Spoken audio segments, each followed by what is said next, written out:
হ্যাঁ, তো আমরা আগে লাস্ট ক্লাসে কি দেখেছিলাম যে রেট অফ রিয়াকশন কীভাবে বার করতে হচ্ছে, কিছু নিউমেরিক্যাল দেখেছিলাম। তো আজকে আমরা শুরু করব যে রেট অফ রিয়াকশন কিসের কিসের উপর ডিপেন্ড করছে। তো লিখেছি যে প্রথম পয়েন্ট হচ্ছে কনসেন্ট্রেশন অফ রিয়াক্ট্যান্ট, তারপর একটা হচ্ছে nature of reactant and product, তারপরে কি বলছি টেম্পারেচার, 4 নম্বর বলছে সারফেস এরিয়া অফ সলিড রিয়াক্ট্যান্টস, 5 নম্বর ক্যাটালিস। এই কয়েকটা টার্মের উপর কিন্তু রেট অফ রিয়াকশন ডিপেন্ড করে। তো কনসেন্ট্রেশনের উপর কীভাবে ডিপেন্ড করে মনে রাখবে, rate of reaction is directly proportional to the concentration of reactant. আমাদের রিয়াকশন যখন হয় তখন কি হয়, রিয়াক্ট্যান্টের কনসেন্ট্রেশন ডিক্রিজ করতে থাকে। রিয়াক্ট্যান্টের কনসেন্ট্রেশন যত ডিক্রিজ করে উইথ রেসপেক্ট টু টাইম, তাই উইথ রেসপেক্ট টু টাইম কিন্তু রেট অফ রিয়াকশন ডিক্রিজ করে। এবার রেট যত কনসেন্ট্রেশন ইনক্রিজ করবো রেট অফ রিয়াকশন ইনক্রিজ হবে। কেন ইনক্রিজ হয়? কনসেন্ট্রেশন অফ রিয়াকশন যদি ইনক্রিজ করানো হয় তাহলে নাম্বার অফ মলিকিউলস কিন্তু ইনক্রিজ হবে। নাম্বার অফ মলিকিউলস ইনক্রিজ হলে এফেক্টিভ যে কলিশন সেটা ইনক্রিজ হয়, তার ফলে রেট অফ রিয়াকশন ইনক্রিজ হয়। ক্লিয়ার? এরপরে আসছে নেচার অফ রিয়াক্ট্যান্ট আর প্রোডাক্ট, মানে বিক্রিয়ক বা বিক্রিয়াজাত পদার্থের প্রকৃতির ওপর কীভাবে নির্ভর করে। মনে রাখবে একটা রিয়াকশানে কী হয়, কিছু টাইপের বন্ড ব্রেক হয় আর কিছু টাইপের বন্ড ফর্ম করে। তো এই যে বন্ড ফর্ম করছে বা বন্ড ব্রেক করছে, এই প্রত্যেকটা কিন্তু বন্ড এনার্জির ওপর কিন্তু রিয়াকশানের রেট ডিপেন্ড করে। কীভাবে ডিপেন্ড করে? ধরো এই দুটো রিয়াকশান ধরছি, 2NO + O2 থেকে 2NO2 আর 2CO + O2 থেকে 2CO2। ক্লিয়ার? দুটোই দেখো একই টাইপ অফ রিয়াকশান, মানে ফর্মুলা দুটো দেখো প্রায় একই, প্রায় সিমিলার টাইপ আর কি, ঠিক আছে? কিন্তু দেখো একটা রিয়াকশন ফাস্ট, একটা স্লো। এটা রিজনটাই তাই, এখানে নেচার অফ বন্ড এনার্জির ওপর কিন্তু রেট অফ রিয়াকশন ডিপেন্ড করে, ঠিক আছে? তো পরের পয়েন্টটা আসছে টেম্পারেচার। যে কোনো রিয়াকশনের ক্ষেত্রে টেম্পারেচার ইনক্রিজ করলে কিন্তু রিয়াকশন রেট ইনক্রিজ করে। ক্লিয়ার? এটা এক্সোথার্মিক এন্ডোথার্মিক দুটো রিয়াকশনের ক্ষেত্রেই এরম হয়। জেনারেলি বলা হয় 10 ডিগ্রি সেলসিয়াস ইনক্রিজ করলে রিয়াকশন রেট 2 টাইমস হয়ে যায়, মানে দ্বিগুণ হয়ে যায়। 4 নম্বর কি বলছে, সারফেস এরিয়া অফ সলিড রিয়াক্ট্যান্টস। বলছে যে হেটেরোজিনিয়াস ক্যাটালিসিস কোনো রিয়াকশনগুলোর ক্ষেত্রে যেখানে সলিড রিয়াক্ট্যান্ট ইউজ হয়, সেখানে সারফেস এরিয়া যদি ইনক্রিজ হয়, মানে সারফেস এরিয়া যদি বাড়ানো যায়, তাহলে রেট অফ রিয়াকশন বাড়বে। মনে রাখবে কোনো বড় জিনিসের থেকে, মানে তার যে পাউডার জিনিস সেগুলোর কিন্তু সারফেস এরিয়া বেশি হয়। তাই এই দেখো একটা এক্সাম্পল দিচ্ছি, উর্জ রিয়াকশনে কী হয়, দুনো অ্যালকিল হ্যালাইডের সাথে সোডিয়ামের রিয়াকশানে কিন্তু অ্যালকেন পাওয়া যায়। এইখানে কিন্তু কোনো সোডিয়াম যদি পাউডার, এইখানে যদি আমি কোনো গ্র্যানুলের বদলে যদি সোডিয়াম পাউডার ইউজ করতে পারি, বা খুব ছোট ছোট দানা যদি ইউজ করতে পারি, এখানে কিন্তু রেট অফ রিয়াকশন কিন্তু ইনক্রিজ করানো যাবে। আর ক্যাটালিস্টের ওপর কীভাবে ডিপেন্ড করে, যে ক্যাটালিস্টের প্রেজেন্সে রিয়াকশন রেট ইনক্রিজ হয়। যেমন তোমরা অক্সিজেনের প্রিপারেশনে দিয়ে দিতে পারো, ঠিক আছে? MnO2 ইউজ করা হয় ক্যাটালিস্ট হিসাবে। তো এরপরে যে আসছে টার্ম যেটা পড়বো আমরা, সেটা হচ্ছে ল অফ মাস অ্যাকশন বা ভরক্রিয়ার সূত্র। তো এটা কি বলছে, একটু আগে ল অফ মাস অ্যাকশনটা বলি, যে কি বলছে, at a constant temperature the rate of a chemical reaction at any instant of time is directly proportional to the product of active masses of the reactants at that time, with the active mass term of each reactant raised to a power equal to stoichiometric coefficient of that reactant in the balanced chemical equation.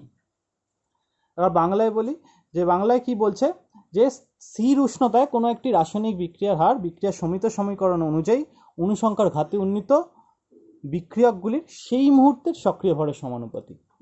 মানে একটু দেখো, একটা example দিয়ে ভালো করে বুঝতে পারবে, যে এরকম আমরা একটা রিয়াকশান ধরছি, বিবি টাইপ থেকে সিসি প্লাস ডিডি এরকম প্রোডাক্ট দিচ্ছে। তাহলে এখানে কি বলছে, কি বলছিল ল অফ মাস অ্যাকশনটা কি বলছে, at a constant temperature the rate of a chemical reaction is directly proportional to the product of active mass of concentration of reactant, where each concentration term বা each coefficient raised to the power which is equal to stoichiometric coefficient of the reactant in the balanced chemical equation. মানে কি বলছে, কোনো একটা রাসায়নিক বিক্রিয়ার হার বিক্রিয়ার সমিত সমীকরণ অনুযায়ী অনুসংখ্যার ঘাতে উন্নীত, এই যে এটা অনুসংখ্যা এ টাইপ, এই অনুসংখ্যার ঘাতে উন্নীত মানের সেই মুহূর্তের সক্রিয় ভরের সমানুপাতিক।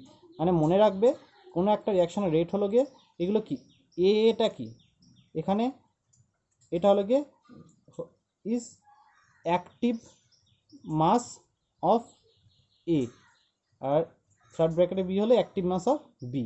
তাহলে কি বলছে, at a constant temperature the rate of a chemical reaction is directly proportional to the active masses of the reactant where each concentration term raised to the power, মানে এরা অনুসংখ্যার ঘাতে চলে যাবে, ঠিক আছে, which is equal to stoichiometric coefficient, clear. তো এইটাকে বলছে আমার কিন্তু law of mass action, clear. এরপরে দেখো আরেকটা টার্ম আছে, আরেকটা জিনিস আমরা বলি, এটা প্রপোর্শনাল হবে, সরি এটা ইকুয়াল না, প্রপোর্শনাল হবে, ডিরেক্টলি প্রপোর্শনাল বলছি। তো এর পরের লাইনে আমরা এটা লিখতে পারি rate equal to K A to the power A B to the power B, clear. মানে কেটা হচ্ছে গিয়ে রেট কনস্ট্যান্ট বা বিক্রিয়ার হার ধ্রুবক, রেট কনস্ট্যান্ট বা বিক্রিয়ার হার ধ্রুবক। এরপরে আরেকটা ফ্যাক্টর আছে, একটু শোনো যে কি বলছে, বা আরেকটা টার্ম যেটাকে বলি আমরা রেট ল। রেট ল, রেট ল কি বলছে, বলছে the experimentally deduced relationship between the rate of a chemical reaction and the concentration of reactant at a given temperature is known as the rate law or rate equation। মানে পাতি বাংলায় যেটাকে বলতে চাইছি যে কোনো বিক্রিয়ার, কোনো রাসায়নিক বিক্রিয়ার বিক্রিয়া হারের সঙ্গে উক্ত বিক্রিয়ার অংশগ্রহণকারী বিক্রিয়কগুলির গাঢ়ত্বের মধ্যে যে সম্পর্কযুক্ত সমীকরণ পরীক্ষালব্ধ ফলাফলের ভিত্তিতে রচিত হয় তাকে বলছে বিক্রিয়ার হার সমীকরণ। মানে একটা জিনিস ভালো করে বোঝো, ধরো এইখানে ধরো এই একটা রিয়াকশন নিয়েছি, ঠিক আছে, এই একটা রিয়াকশন নিয়েছি, এইখানে রেট ল অনুযায়ী রেটটা কি হবে, এর পরীক্ষালব্ধ কি বলছে, কোনো রাসায়নিক বিক্রিয়া হারের সঙ্গে উক্ত বিক্রিয়ার অংশগ্রহণকারী বিক্রিয়কগুলির গাঢ়ত্বের মধ্যে যে সম্পর্কযুক্ত সমীকরণ পরীক্ষালব্ধ ফলাফলের ভিত্তিতে রচিত হয়, মানে এক্সপেরিমেন্টালি যে হবে। এখানে আমি ধরছি rate equal to A to the power alpha B to the power beta proportional to, আর rate equal to K into A to the power alpha B to the power beta. কেন এটা alpha beta লিখলাম একটু ভালো করে বোঝো। এইখানে এই যে ল অফ মাস অ্যাকশন, এটা কিন্তু একটা থিওরিটিক্যাল কোয়ান্টিটি, এখানে কিন্তু থিওরিটিক্যাল কোয়ান্টিটি। আমি ধরো এখানে ধরছি 10টা এ মলিকুল আর 10টা বি মলিকুল রিয়াকশন করে এরকম প্রোডাক্ট দিচ্ছে, ঠিক আছে। তাহলে এখানে ল অফ মাস অ্যাকশন অনুযায়ী কিন্তু A to the power 10 B to the power 10ই হবে, এটা কিন্তু আমার একটা থিওরিটিক্যাল কোয়ান্টিটি। এইবার আমরা একটা জানি যে আমরা যদি 10টা মলিকুল নিয়ে যদি রিয়াকশন করি কিন্তু 10টা মলিকুল কিন্তু প্রোডাক্ট দেবে না, মানে তার মধ্যে ধরো 10টার মধ্যে ধরো 8টা কি 7টা রিয়াকশন করলো, মানে যতগুলো এফেক্টিভ কলিশন করবে ঠিক ততগুলোই প্রোডাক্ট দেবে। তো আমি ধরে নিচ্ছি এখানে শুরু করেছি এ সংখ্যক এ বি সংখ্যক বি রিয়াকশন করে এবং সি সংখ্যক সি ডি সংখ্যক ডি প্রোডাক্ট দিচ্ছে। তা আমি ধরে নিচ্ছি, আমি জানি না এক্সপেরিমেন্টাল কত, তো এক্সপেরিমেন্টালি আমি ধরছি আলফা সংখ্যক এ আর বিটা সংখ্যক বি রিয়াকশন করছে। তাহলে এটা একটা এক্সপেরিমেন্টাল ফ্যাক্টর রেট লটা, যে এখানে আমি 10টা মলিকুল নিয়েছিলাম ধরো, তার মধ্যে হয়তো 5টা এ 6টা বি রিয়াকশন করলো, তো সেই অনুযায়ী আমি রেটের সাথে যে সম্পর্কযুক্ত যে সমীকরণ পাবো সেটাই হচ্ছে কি রেট ল, যেটা আমি এক্সপেরিমেন্টালি ডিডিউসড করছি সেটা হচ্ছে কিন্তু রেট ল, আর যেটা থিওরিটিক্যালি ডিডিউস করছে সেটাকে বলছে কিন্তু ল অফ মাস অ্যাকশন। দুটো কিন্তু আলাদা, একটা এক্সাম্পল দিয়ে ভালো বুঝতে পারবে।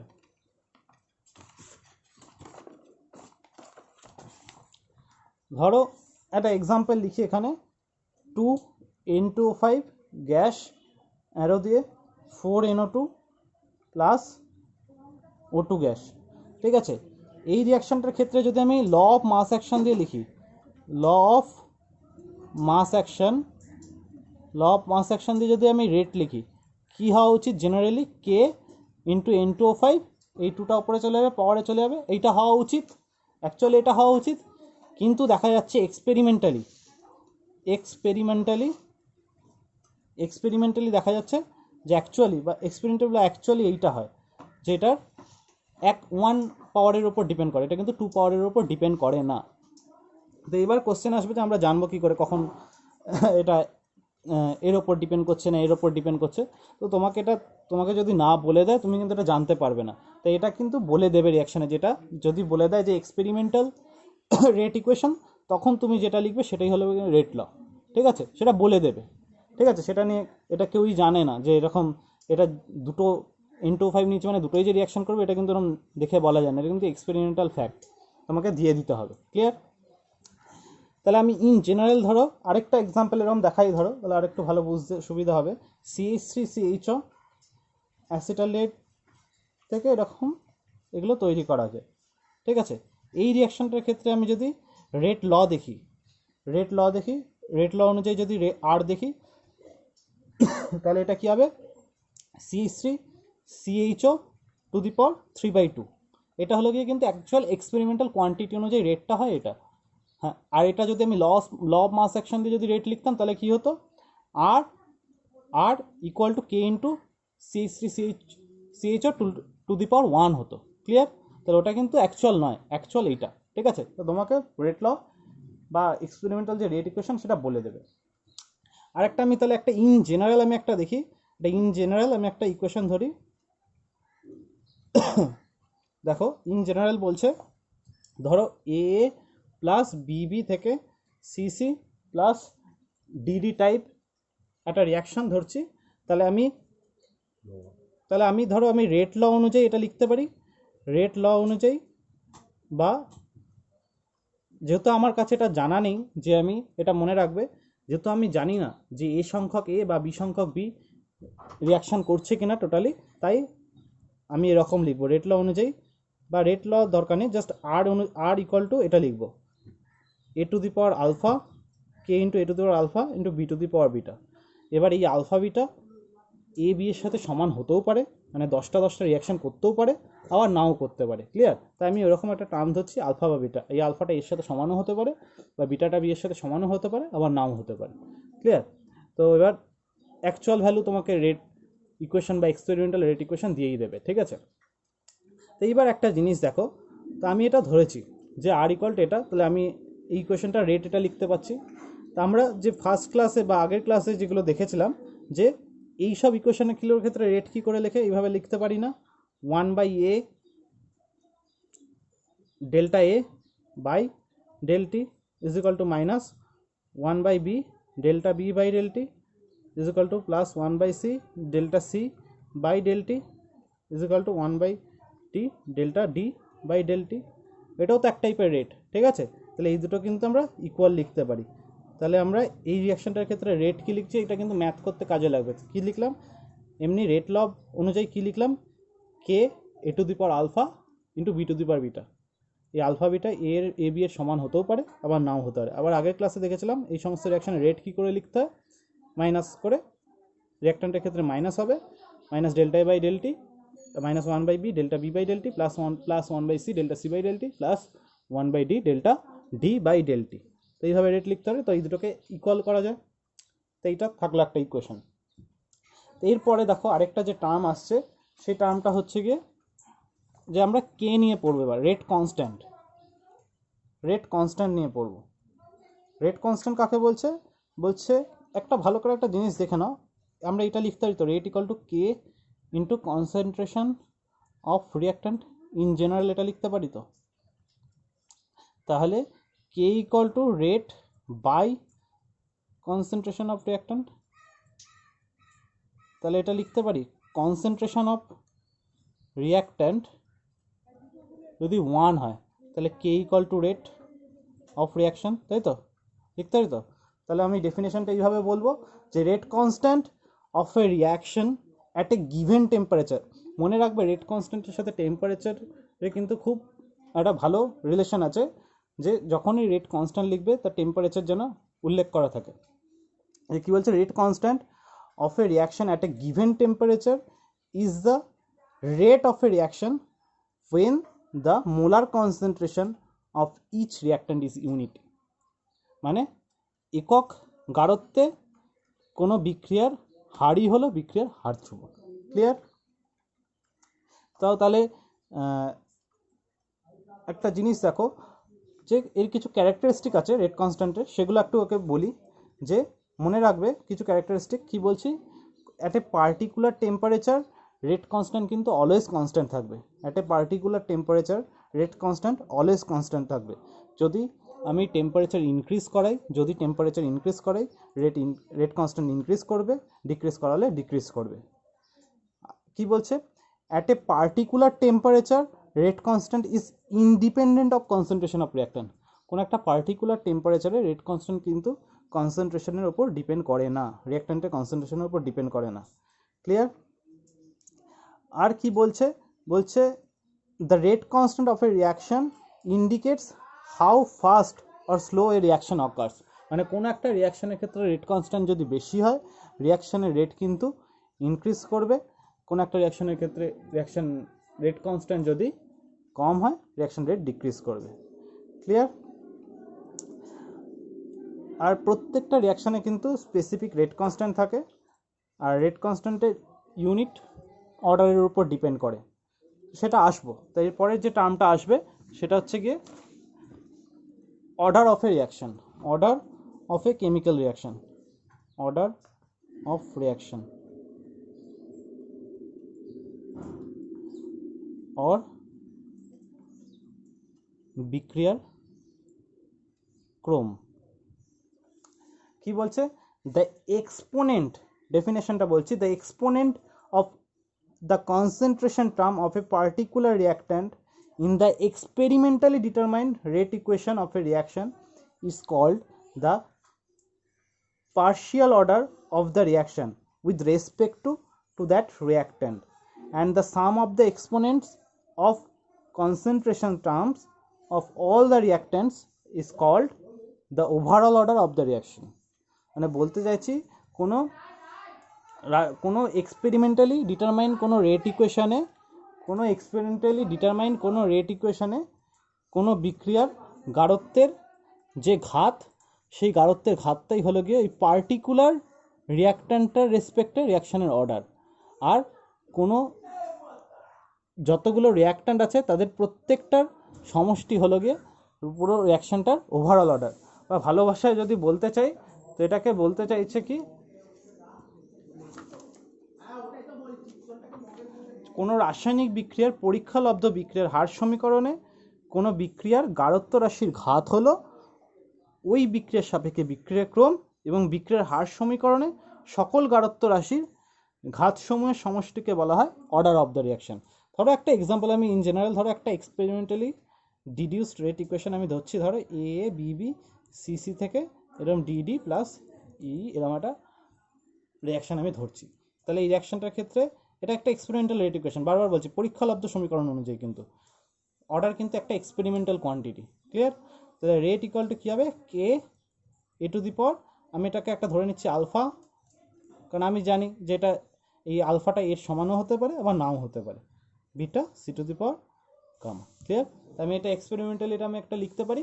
তো এখানে কি বলছে, তাহলে আমি লিখতে পারি order of reaction with respect to A কত হবে, alpha. Order of reaction with respect to B, beta. Order of reaction with respect to C, gamma. মানে প্রত্যেকটার যে এক্সপোনেন্ট টার্ম, প্রত্যেকটা কনসেন্ট্রেশন টার্মের যে এক্সপোনেন্ট টার্ম সেইগুলো হলো গিয়ে সেই রিয়াকশানের order with respect to that reactant. আর যদি রিয়াকশানের ওভারঅল অর্ডার বলতে চায়, তখন কি হবে, এই প্রত্যেকটা কনসেন্ট্রেশন টার্মের যে এক্সপোনেন্ট এর সামটা হবে গিয়ে ওভারঅল অর্ডার। তাহলে এখানে কনসেন্ট্রেশন টার্ম কী এ বি সি, এই প্রত্যেকটা এক্সপোনেন্ট কি আলফা বিটা গামা, তো এর যে সাম বা সমষ্টি কি বলছে, alpha plus beta plus gamma. তো এটা হলো কি রিয়াকশনটার ওভারঅল অর্ডার, আর এই আলফা বিটা গামা হলো গিয়ে with respect to A B C রিয়াকশনের অর্ডার। ক্লিয়ার? তো তোমাকে ধরো একটা এক্সাম্পল দিই, ধরো 2NO2 প্লাস F2 গ্যাস থেকে 2NO2F, তাহলে এই রিয়াকশনটার যে এক্সপেরিমেন্টাল রেট এটা কিন্তু দেওয়া থাকবে, ঠিক আছে? না তো তুমি জানতে পারবা, তোমাকে কিছু ভ্যালু দিয়ে দেবে, তোমাকে এক্সপেরিমেন্টাল রেটটা বার করে নিতে হবে, কিছু ম্যাথ দেখাবে এরকম। তো বিক্রিয়ার যে রেট সেটা হচ্ছে কি, এই রিয়াকশনটার অ্যাকচুয়াল রেট হয় কিন্তু এখানে 2 থাকলেও কিন্তু এর কিন্তু 1 পাওয়ারের ওপর বা 1 এক্সপোনেন্টের ওপর কিন্তু ডিপেন্ড করে, ঠিক আছে? তাহলে রেট হলো গিয়ে K into NO to the power 1 F2 to the power 1। তাহলে আমি লিখতে পারি rate of reaction with respect to NO2 কত হবে 1, rate of reaction with respect to F2 কত হবে 1, আর ওভারঅল অর্ডার কী হবে, ওভারঅল অর্ডার হবে 1 + 1 = 2। ক্লিয়ার? তাহলে NO2 এখানে কিছু নেই মানে এটা 1 আছে, এটা কিছু নেই মানে 1 আছে, তাহলে Na2 রেসপেক্টে রিয়াকশনের অর্ডার কি 1, আর F2 রেসপেক্টে অর্ডার কি 1, আর যদি ওভারঅল অর্ডার জানতে চাই তাহলে 1 + 1 1 + 1 2। ক্লিয়ার? আরেকটা এক্সাম্পল দেখি যে কি বলছে, CH CL3 plus Cl2 CCl4 plus HCl। তো এই রিয়াকশনটার ক্ষেত্রে অ্যাকচুয়াল যে এক্সপেরিমেন্টাল রেট হলো বা রেট ইকুয়েশন হলো এইটা। তো এই রিয়াকশনের order with respect to CHCl3 কত হবে, কিছু নেই মানে এটা 1, order with respect two Cl2 কত হবে, হাফ, এর উপরে হাফ আছে, আর ওভারঅল অর্ডার কী হবে, ওভারঅল অর্ডার কী হবে 1 + হাফ, তাহলে কত হবে 3/2। ক্লিয়ার? তো এইরকম অনেক এক্সাম্পল বইয়ে পাবে, ঠিক আছে? এবার দেখে নিও। তো এরপরে যে আমরা টার্মটায় আসবো সেটা হচ্ছে গিয়ে, তো আমাদের অনেকগুলো অর্ডারের রিয়াকশান পড়তে হবে, zero order reaction, first order reaction, second order reaction, third order reaction.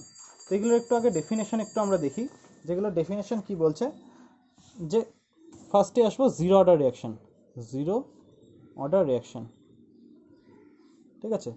বলছে জিরো অর্ডার রিয়াকশান কি বলছে, কোনো বিক্রিয়ার ক্ষেত্রে কোনো বিক্রিয়ার রেট যদি কনসেন্ট্রেশনের ওপর যদি ডিপেন্ড না করে তখন বিক্রিয়াটিকে জিরো অর্ডার রিয়াকশান বলে। মানে পাতি কথায় ধরো আমরা ইন জেনারেল এটা লিখতে পারি, তো রেট হলো K into concentration of reactant. এই concentration of reactant to the power যদি জিরো হয়, জিরো হওয়া মানে কি, এটা 1, এই ভ্যালুটা পুরো 1, তাহলে রেট ইকুয়াল টু K, তাহলে রেটটা কনসেন্ট্রেশন অফ রিয়াক্ট্যান্টের উপর ডিপেন্ড করলো না, তখন সেই সমস্ত রিয়াকশানকে বলবে জিরো অর্ডার রিয়াকশান। ক্লিয়ার? একটা এক্সাম্পল ধরো দেখি, 2HI গ্যাস থেকে AU high pressure H2 gas plus I2 gas, এই রিয়াকশানটার ক্ষেত্রে রেট হয় K HI to the power 0, মানে এটা কিন্তু HI এর কনসেন্ট্রেশনের উপর ডিপেন্ড করে না, তাহলে এটা জিরো অর্ডার রিয়াকশান। তো এবার যখন এই যে কনসেন্ট্রেশন টার্মটা, এই কনসেন্ট্রেশন অফ রিয়াক্ট্যান্ট যেটা লিখছি, এই টার্মটা যখন 1 হবে, মানে রেট অফ রিয়াকশান যখন কনসেন্ট্রেশন অফ রিয়াক্ট্যান্টের 1 পাওয়ারের উপর ডিপেন্ড করবে, তখন সেটাকে বলছে ফার্স্ট অর্ডার রিয়াকশান, ঠিক আছে? বই এক্সাম্পল আছে, আমি এক্সাম্পল দিয়ে দেবো আরও, ঠিক আছে? আমি আরও এক্সাম্পল দিয়ে দেবো, বেকার আর লিখছি না, এগুলো কিছুই আমি ব্যাপার না, এগুলো জাস্ট মুখস্থ করতে হবে। আর থার্ড অর্ডার রিয়াকশান বা সেকেন্ড অর্ডার রিয়াকশান কী বলছে, সেকেন্ড অর্ডার রিয়াকশানের জন্য কী হবে, এই কনসেন্ট্রেশন অফ রিয়াক্ট্যান্টটা টু দি পাওয়ার কত হবে 2, মানে কোনো বিক্রিয়ার পরীক্ষালব্ধ হার সমীকরণে যদি বিক্রিয়ার ঘারত্ব রাশির ঘাতটা 2 হয় বা এই এক্সপোনেন্টটা যদি 2 হয়, তখন সেটাকে বলবে সেকেন্ড অর্ডার রিয়াকশান। মানে কোনো রিয়াকশনের রেটটা যদি কনসেন্ট্রেশন অফ রিয়াক্ট্যান্টে 2 পাওয়ারের ওপর ডিপেন্ড করে, ঠিক আছে, বা এই এক্সপোনেন্টটা 2 হয়, তখন সেটাকে বলবে সেকেন্ড অর্ডার রিয়াকশান, ঠিক আছে? এক্সাম্পল আমি দিয়ে দেবো। আর এই এক্সপোনেন্টটা যখন 3 হবে, মানে কনসেন্ট্রেশন অফ রিয়াক্ট্যান্টের 3 ঘাতের ওপর ডিপেন্ড করবে, তখন সেটাকে বলছে থার্ড অর্ডার রিয়াকশান, তো আমি এর এক্সাম্পল আমি দিয়ে দেবো, ঠিক আছে? ক্লিয়ার? তো এরপরে যে আরেকটা টার্ম আসছে, দেখো একটু পড়বো, যে unit of rate constant of A reaction, unit of rate constant of A reaction. একটু ভালো করে শোনো, এগুলোকে কেউ মুখস্থ করতে হবে না, এগুলোকে ইজিলি ডিডিউস করা যায়। কীভাবে করবো একটু দেখো, যে আমরা ইন জেনারেল এটা লিখতে পারি, rate K into concentration of reactant to the power n, এটা লিখতে পারি। ইন জেনারেল এটাকে n ধরে নিচ্ছি। এবার nটা 0 হতে পারে, 1 হতে পারে, 2 হতে পারে, ফ্র্যাকশনাল হতে পারে, মাইনাস হতে পারে, ঠিক আছে? অর্ডার কিন্তু যে কোনো হতে পারে। এক্সাম্পল আগে দেখিয়েছি, এই যে আমার এখানে 2 ছিল, ঠিক আছে, এই 3/2 ছিল। তো এগুলো এটা কি বেসিক্যালি, এটা কিন্তু ফ্র্যাকশনাল, ঠিক আছে? এরকম 0 হতে পারে, 1 হতে পারে, 2 হতে পারে, নেগেটিভ অর্ডারও হতে পারে। এক্সাম্পল আমি পরে দিয়ে দেবো। তো তো সেগুলোই বলছি। তো আমি এটাকে ইন জেনারেল আমি এন ধরে নিচ্ছি। তাহলে আমি কে ইকুয়াল টু লিখতে পারি rate by concentration of reactant to the power N. Clear? পরের লাইনে আমি লিখি কে ইকুয়াল টু রেটটা কী ছিল, mole litre inverse time inverse, এই তো ছিল। আর ওখানে কী ছিল, concentration of reactant. Concentration of reactant মানে mole litre inverse to the power N. Clear? আমি জাস্ট রেটের ইউনিট বসালাম আর কনসেন্ট্রেশন অফ রিঅ্যাক্ট্যান্টের ইউনিট বসালাম। তাহলে এটাকে যদি আমরা ইন জেনারেল এটাকে লিখি mole litre inverse to the power 1 - n time inverse. Clear?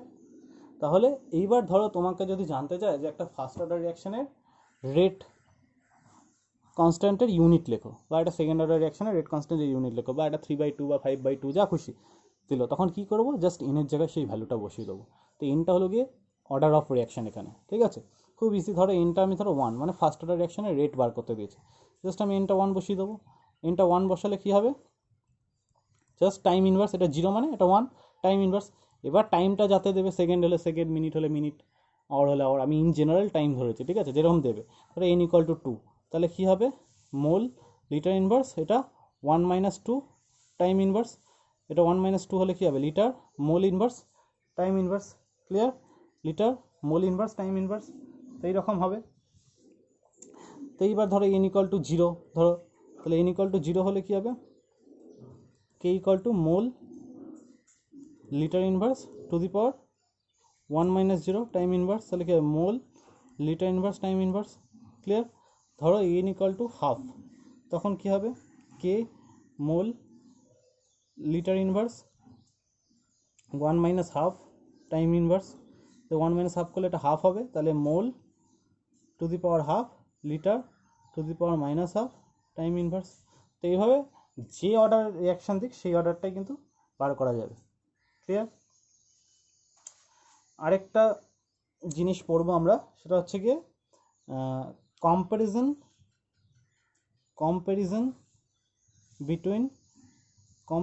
Between reaction rate and rate constant.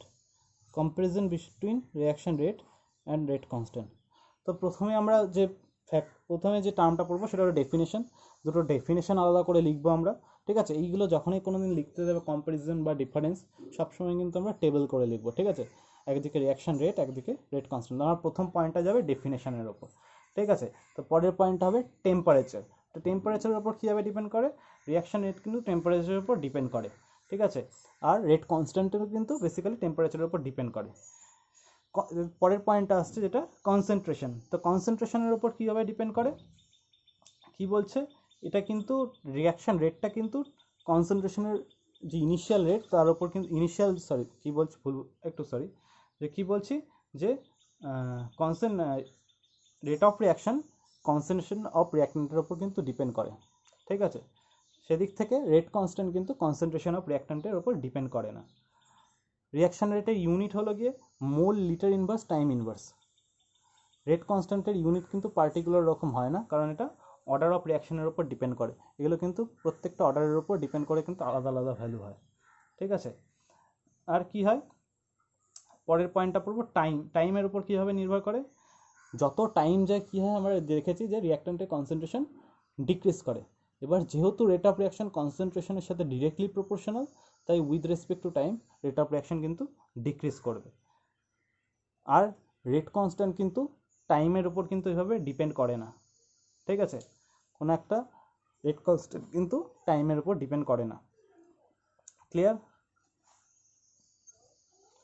তো এরপরে দেখো, এরপরে কিছু নিউমেরিক্যাল দেখব, এটা আলাদা একটা ক্লাসে আমি দিচ্ছি।